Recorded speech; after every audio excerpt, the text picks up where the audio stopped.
Harp on Sports, the Bar, podcast, media, audio, and radio network. What do we have in store for you on this edition of the program? Rivalries restored. Got some big pendulum swinging games of some of our elite matchups across the country. Some of them don't have the zip that they've had in years past. I get it. But some of them pretty significant. And of course, Ohio State, Michigan now is where Alabama, Auburn was a decade ago in terms of determining, college football national title favorite. Back in the BCS era, obviously, it was who's going to end up in the national championship game. But oh boy, Ohio State, Michigan has now supplanted Auburn, Alabama as that pivotal pendulum game, or catapult, if you will. So we're going to look at those games. Who wants these games? Who needs these games more? A little want and need. Going to look at that. Also, a little SEC brass. We're going to hand out some hardware. A little SEC silver, although it's more like gold, but nonetheless. What are we going to do? Well, we're going to tell you who's the coach of the year, player of the year, defensive, offensive, all that good stuff. Also, college football should and would. We have what I consider to be one elite opening right now. Pretty prestigious. 2 or 3 right smack dab in the middle there. And then there's the graveyard jobs where you got to get in, get out. You can have nice careers, but national title contenders you are not going to be. So we're going to look at those positions, who these programs should hire and who they more than likely would hire. And Stroud and Proud.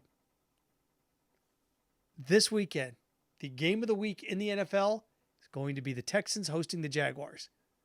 Why CJ Stroud, come Sunday night, could be your MVP favorite. Harp on Sports, the Bar, podcast, media, audio, radio network. Follow, share, like, subscribe at Harp on Sports Twitter, at Harp on Sports Instagram. Want to track us down via social media? That's how you go about it. Harp on Sports auditory route, Buzzsprout, Spotify, Apple Podcasts, Harp on Sports Facebook page, Harp on Sports YouTube channel, and of course, harponsports.com. All right. Rivalries restored. Ohio State, Michigan is obviously the big one this weekend. They're both undefeated. Good gracious. The winner's going to go to the college football playoff. They're going to drub Iowa. The loser's going to be on the outside looking in.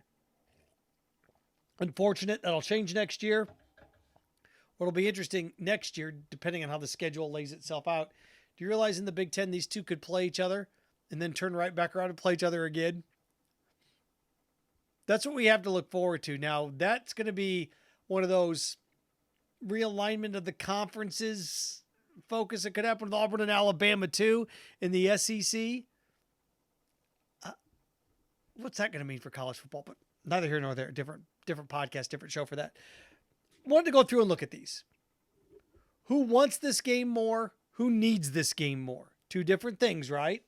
Two different things. And let's start off with Ohio State, Michigan, because this is going to be the biggest swinging one. Who wants it more? Who needs it more? Well, Ohio State wants it more, but Michigan needs it more. Ohio State wants it more because they've lost to Michigan back-to-back years. They've been embarrassed back-to-back years. Ohio State trying to get back into the college football playoff. They were there last year. But remember, they've got a young quarterback. They've got a young nucleus. And this year, the fact that they're undefeated is remarkable. The Big Ten West has been a mess, but the East has been a lot better. Maryland, Rutgers, there have been some teams that have kind of figured. Penn State's going to go 10-2 for crying out loud. And we're talking about how they're a failure. But Michigan needs it more. Why? Because of all the controversy, the questions. If Michigan lays an egg at home to Ohio State, then all of a sudden, without Harbaugh, then all of a sudden the suspension really stung them.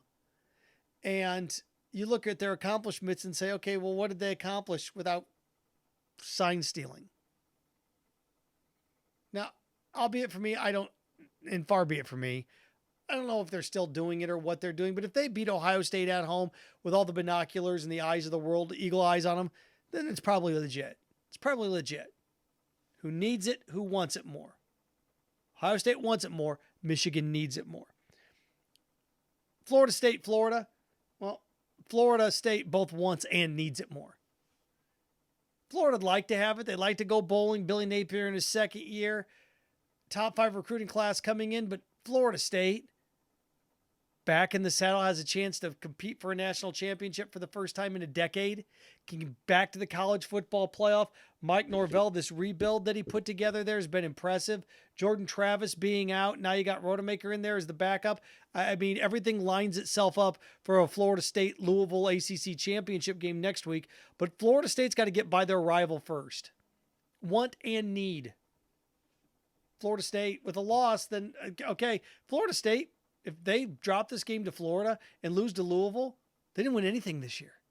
Think about that. Well, they won their no, they don't have a division in the ACC anymore. Think about that. If Florida State loses to Florida and then turns around and loses to Louisville, they didn't win anything this year. Still have a chance to win their bowl game. But yikes. Now you could also say the same thing, could beat Florida and lose to Louisville next week, and I get it. But what a year Florida State's had. And without Jordan Travis, who knows what we're going to get? But Graham Mertz is also out for Florida, so yeah. Florida State both want and need. Auburn, Alabama. This is pretty simple. Alabama want and need more. There'll be a day for Auburn, and the job that Hugh Freeze will do there, he'll get that cooking. He will. He'll have them competing in 2 years' time. That Iron Bowl will be back on the stage as being legit. Not going to happen this year. Not going to happen next year. But both, I mean, Alabama, trip to the college football playoff, all those things still at stake. Alabama both want and need more. Clemson, South Carolina. Want and need more? Gamecocks. Look, South Carolina won this last year. Well, South Carolina needs it to go to a bowl. Beamer needs it to keep his head above water. Clemson would like to have it, but at 7-4, at 8-4 for Dabo, okay, you don't want to lose to your rivals back-to-back years, but 7-5, 8-4, try and tell me there's a huge difference there. With what happened to South Carolina last year, going to a bowl game, losing to Notre Dame, where they had the lead in the first half, and to follow it up with a 5-7 season and a loss to your arch rival who's having a down year, Beamer needs this one bad. So I've got South Carolina both want and need more. And then you get to Oregon, Oregon State, Washington, Washington State. Let's face it, the teams that are in the national title hunt are the ones that are going to want and need it more. Setting up that collision course for a potential Heisman, especially, good gracious. Next Friday night's going to give us Oregon, Washington, and Michael Penix Jr., Bo Nix, probably for the Heisman Trophy. Especially if Bo Nix can do it. Michael Penix Jr.'s had a couple of off weeks, be a little bit more tough, a little tougher for him to sell, but let's face it.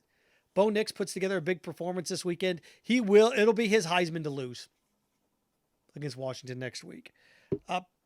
There's other ones, A&M, LSU, I want and need. Jaden Daniels, of course, wants it, needs it for his Heisman candidacy. A&M going to have a new coach, so it really doesn't matter. Any of these programs that, like Michigan State and Penn State, that no longer have a head coach, to me, the other team needs it more, wants it more. It's a little want and need rivalry restored this weekend in all of these games. Who wants it more? Who needs it more? All right. Pivoting from that to this, a little college football. Would and should.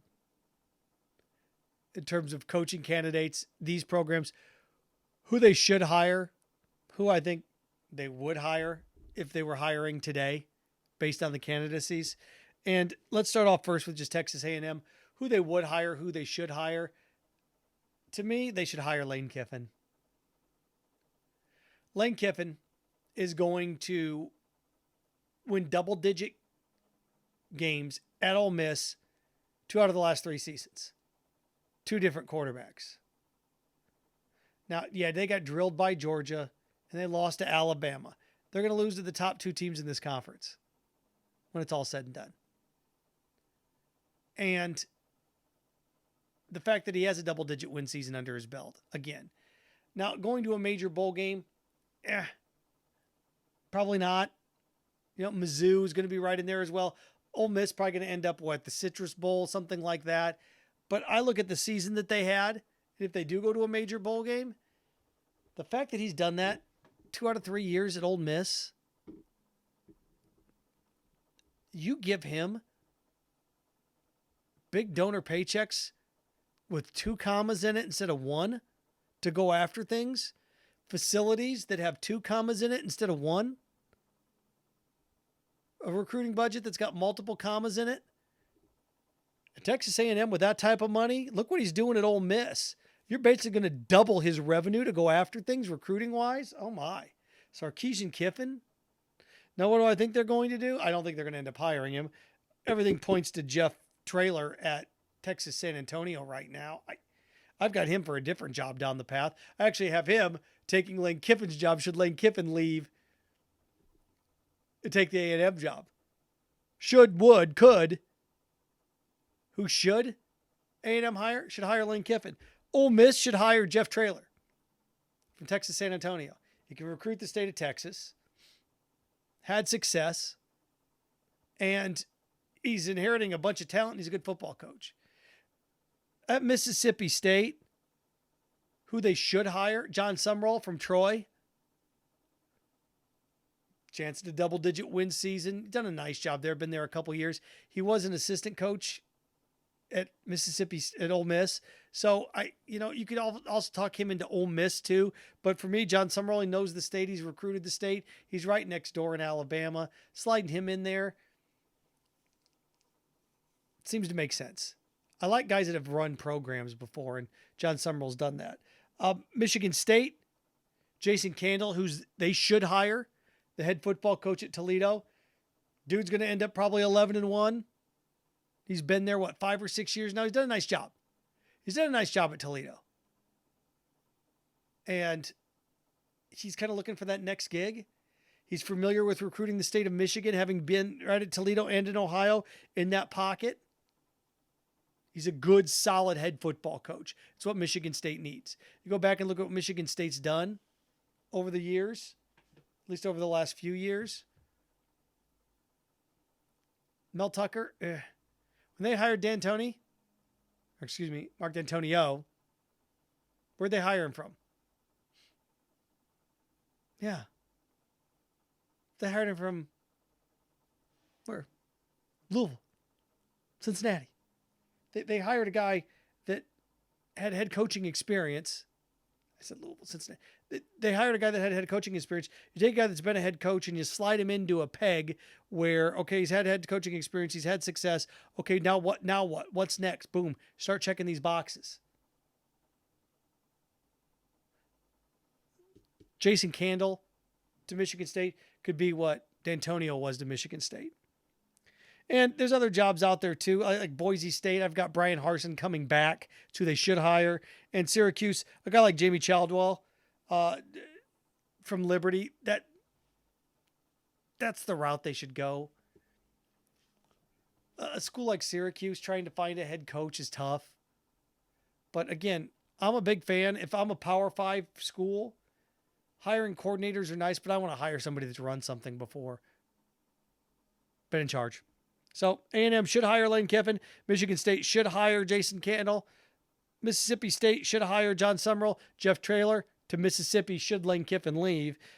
Jamie Chaldwell is who Syracuse should hire. And Boise State should hire Brian Harsin. And I know some of these create other dominoes, but I don't want to go down that wormhole too much with you today. Should, could, would. And who knows? There's always some curveball. There's always some major job that opens up as well. Who knows what it'll be? But there always is one or two. Speaking of one or two, a little SEC silver. Going to hand out some hardware. Not gold. That's reserved for national championship, Heisman, all of those things. Butkus Award, Bednarik Award, all those. But it's more like bronze. But anyway, a little SEC hardware for you. A little SEC silver. Coach of the year, defensive player of the year, player of the year. Just your regular standard structure awards. Coach of the year in the SEC's got to be Eli Drinkwitz. Going to have double-digit wins at Mizzou.